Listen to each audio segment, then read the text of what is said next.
ఈ వచనం కూడా చాలా ఇంపార్టెంట్. ప్రియమైన సహోదరి జాగ్రత్తగా వినమని మనవి చేస్తున్నాను.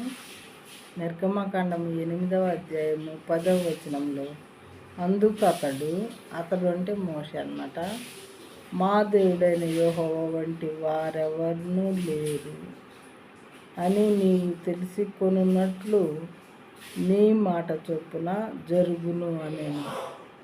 దేవుడు అనేవాడు సర్వశక్తి కలిగి ఉండాలి కదా.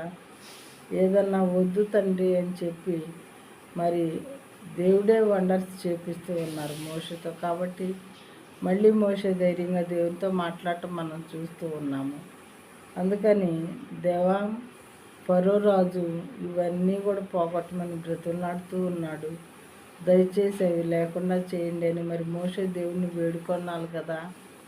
వేడుకొన్నప్పుడు ఆయన లేకుండా చేస్తే ఆయన సర్వశక్తి గల దేవుడిని చూసే వాళ్ళందరికీ అర్థమవుతుంది. అందుకని ఈ మాటలు వాడాడు.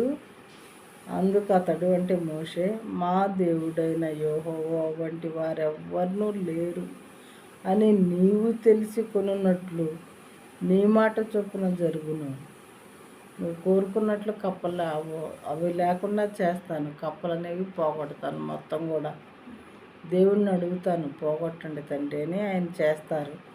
అప్పుడు నువ్వు తెలుసుకుంటావు అసలు యెహోవా దేవుడు అంటే ఎంత శక్తి గలవాడు, ఎంత నిజమైన దేవుడు అని నువ్వు తెలుసుకుంటావు అని చెప్పి మోషే ఫరోతో అన్నాడు.